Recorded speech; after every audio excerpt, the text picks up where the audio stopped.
Alors enfin, on a le projet Artemis qui a eu une journée fantastique mercredi le 16 novembre. On a eu enfin le décollage de la fusée. Donc si on se rappelle, il y a eu plein d'aventures pour ce projet. Il y a eu quelques ouragans qui sont passés, il y a eu des difficultés techniques avec l'hydrogène et certaines tuyauteries pour s'assurer que tout va bien.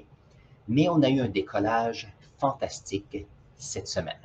Donc l'idée, c'est que nous avons une fusée qui emmène le vaisseau Orion pour un voyage autour de la Lune et on va en discuter aujourd'hui.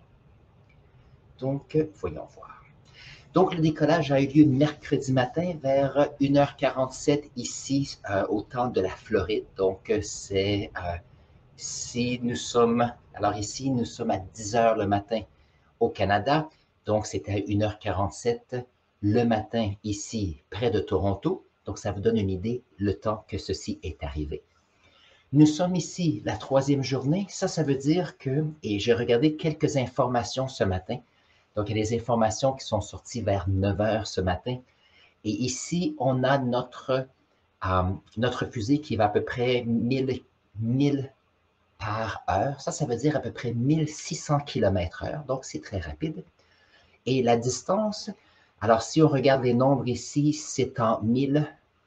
Et donc, sans faire les calculs vraiment on peut faire un arrondissement, bien sûr. Ici, on est à peu près à 160 000 km de la Lune et à peu près 300 000 km de la Terre. Ça veut dire que si on regarde le plan de vol, donc ça, c'est des plans de vol, j'ai mis des liens ici, ça se trouve sur le site de la NASA. On peut voir que nous avons ici notre fusée et notre fusée se retrouve à peu près ici dans la trajectoire. Donc, on est à 2/3 du chemin. Donc, on a la planète. Dans un instant, je vais montrer, ils ont posté une photo de la planète Terre parce qu'ils ont une caméra à l'arrière. Je peux la montrer aujourd'hui. Maintenant, c'est intéressant. Regardez cette photo ici. Elle n'était pas fantastique. Elle a été prise à la 2e journée dans la nuit. Donc, on peut voir ici notre petite planète. Alors, lorsqu'on pense à l'environnement, on pense à notre Terre. Il faut penser qu'il faut lui faire attention. Alors, si on regarde la trajectoire ici, on est à peu près aux 2/3 de la distance après 3 jours. Ça veut dire que d'ici ce week-end, nous allons avoir la fusée qui va aller près de la surface de la Lune. Et ici, c'est quelques centaines de kilomètres. Donc, ce n'est pas très, très haut en altitude. Et on va utiliser la gravité de la Lune pour pouvoir travailler sur le contrôle de la vitesse de la fusée. Donc, en faisant ceci, ça va nous permettre d'accélérer un petit peu de façon à ce que l'on puisse obtenir la vitesse nécessaire pour avoir une orbite stable autour de la Lune. Donc ici, le projet de cette mission, c'est si on regarde en haut ici, c'est à peu près entre 26 et 42 jours. Donc vous allez dire, oui, mais c'est très long. Pourquoi est-ce que c'est comme ça? N'oubliez pas que si tout va bien, la mission pourra aller un petit peu plus longtemps. Et l'autre chose, c'est qu'il faut réfléchir au moment de la rentrée sur Terre. Ça veut dire qu'il y a des fenêtres de temps disponibles pour minimiser les interactions avec déjà les satellites qui sont autour de notre planète. Donc, d'ici la semaine prochaine, nous allons avoir, lorsqu'on se revoit, nous allons avoir en orbite autour de la Lune notre vaisseau spatial Orion. Donc ici, j'ai trouvé une photo intéressante ici, ça vient d'un blog de la NASA. Donc on peut voir que le vaisseau Orion a une capsule, c'est une capsule qui peut être habitée, donc il peut avoir des astronautes à l'intérieur. Donc ici, on a un habitacle, donc il n'y a personne maintenant.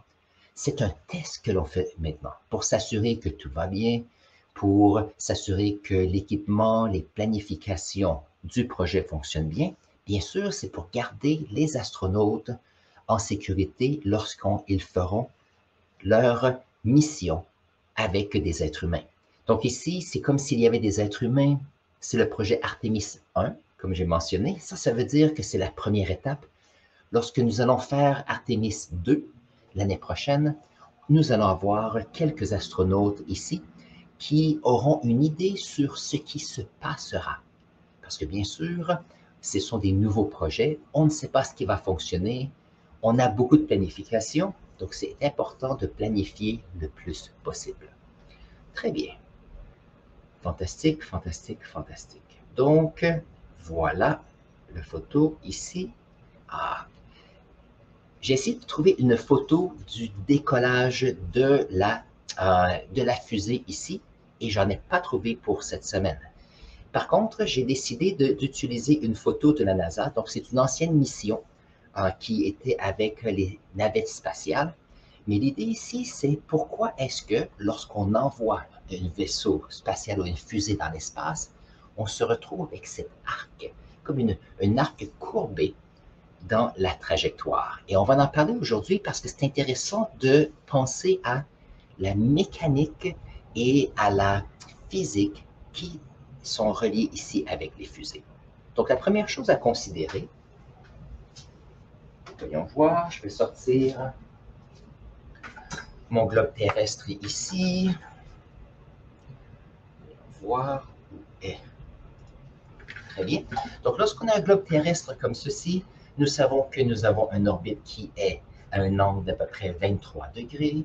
Et nous savons aussi que, alors ici, nous tournons ici d'est en ouest. Nous avons une petite planète qui a une rotation sur elle-même. Donc ici, nous sommes au Canada. Et si je tourne ici, on se retrouve avec l'Asie. Et nous avons l'Europe maintenant. Maintenant, ce qui est intéressant, c'est que ici en Europe, il est peut-être 4 heures ou 5 heures l'après-midi. Et la raison, c'est que lorsque nous avons le temps ici, notre planète qui tourne comme cela nous donne ici un autre temps. Donc, il est 10 heures ou à peu près 10h30 ici au Canada, ici à Toronto, mais si on recule, on est en après-midi en Europe ici. Donc, chose intéressante, nous avons, je vais juste m'assurer qu'on tourne du bon côté, voilà. Nous avons une rotation comme ceci. Maintenant, lorsqu'on est sur notre planète Terre, qu'on soit en Europe ou près de Toronto au Canada, nous sommes debout sur la surface terrestre. Donc, on ne ressent pas le mouvement de la planète parce qu'on est ancré sur le sol. Un peu de la même façon, si on est dans une voiture et que la voiture va à 60 km par heure, et si nous sommes assis dans la voiture, on ne ressent pas le vent qui arrive vers la voiture parce que nous avançons comme passagers à la même vitesse que l'auto. Donc, ça, c'est à considérer. Alors, si nous sommes sur la planète Terre, il n'y a pas de différence. Donc, si nous avons la Terre comme ceci, et nous avons une fusée qui est comme ça, très bien. Maintenant, la fusée est sur la planète Terre, c'est fantastique. Mais qu'est-ce qui arrive, c'est que si notre planète Terre tourne comme ceci, et que la fusée décolle, donc on a ici notre point de décollage, notre planète va ici, mais la fusée monte. Ok, voyons voir, j'ai besoin d'une feuille. Tiens, je vais utiliser une planète qui est orthogonale parce que je n'ai pas trouvé de ciseaux ce matin pour faire la planète. Ça va être beaucoup plus simple. Voilà. Donc, nous avons notre petite planète, ça va ici. Nous avons un décollage là. Et nous allons avoir ici une rotation comme ça. Ça veut dire que si nous avons notre fusée ici, si on va faire des points plus grands, comme ceci, et qu'après un certain temps, la planète a tourné un petit peu et la fusée a continué à monter, et qu'on a tourné la planète ici et la fusée continue à monter comme cela, et qu'on tourne un petit peu ici et que la fusée est un petit peu plus loin, je sais que ce n'est pas à l'échelle, nous avons ici, pour la personne qui est sur la planète ici, nous avons l'impression qu'il y a une courbe qui est faite. Et la raison, c'est que aussitôt que la fusée décolle, Donc, on peut regarder la photo ici.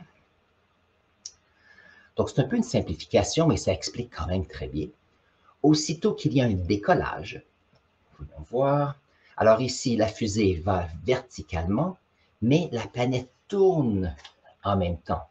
Mais ça cause certains points intéressants. Parce que si nous sommes ici et que nous avons une fusée là, nous avons, chose intéressante,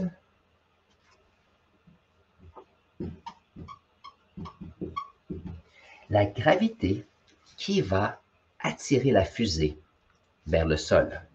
Donc, on a ici notre planète qui tourne comme ceci.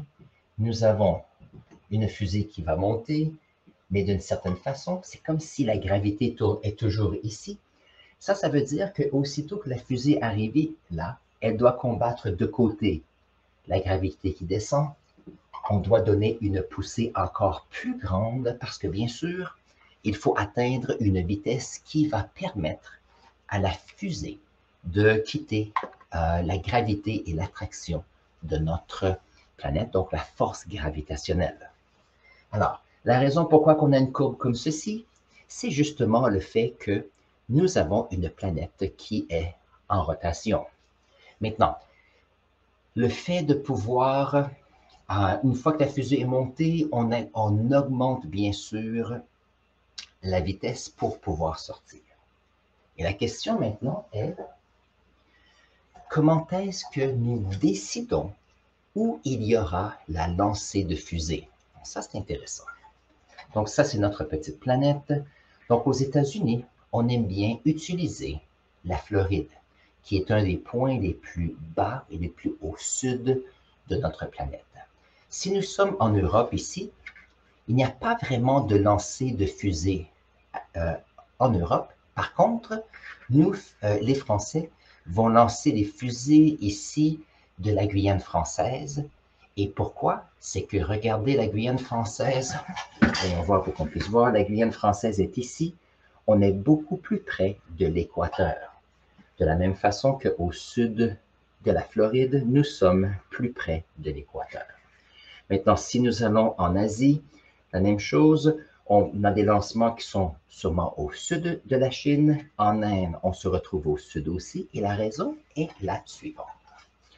Si nous avons une planète qui est en rotation, qu'est-ce qui arrive? C'est que nous avons une certaine vitesse qui est présente parce que nous avons une rotation. Ça veut dire que les individus qui restent, voyons voir, qui restent ou qui demeurent en Malaisie, ont un mouvement beaucoup plus rapide dû à la rotation de la planète comparé à quelqu'un qui se retrouve à Paris ici ou quelqu'un qui se retrouve, voyons voir, en Australie ici, parce qu'on est beaucoup plus loin de l'équateur.